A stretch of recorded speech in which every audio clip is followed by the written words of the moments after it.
So माझ्या कझिनचं लग्न आहे डिसेंबरमध्ये आणि फुल ऑन वेडिंग प्रिपरेशन सुरू आहे. आउटफिट्स, हेअर ॲक्सेसरीज, ज्वेलरी सगळं काही रेडी आहे. पण ह्या वेळेस मी ठरवलं माझे फ्रेम्स पण वेडिंग वाइब्सला मॅच झाले पाहिजेत. हे बघा, लेन्सकार्टच्या इंडियन ॲक्सेंट कलेक्शनमधले बिद्री आर्टपासून inspired deep black plus polished silver tones.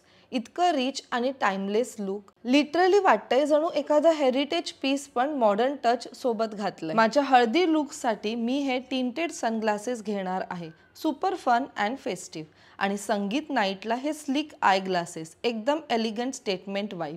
हे फ्रेम्स खूप लाईट वेट आहेत, सुपर कन्फी आहेत आणि खरंच एव्हरी आउटफिटला परफेक्टली एलिव्हेट करतात. एव्हरीडे असो किंवा एक्स्ट्रा ऑर्डिनरी.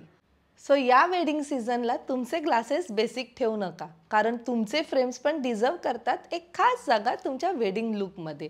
जर तुम्हाला स्टँड आउट व्हायचं असेल तर lenskart.com वर किंवा जवळच्या लेन्सकार्ट स्टोअरला भेट देऊन इंडियन ॲक्सेंट कलेक्शनला नक्की एक्सप्लोर करा. लिंक हवे असेल तर कमेंट करा. It truly styles for every celebration.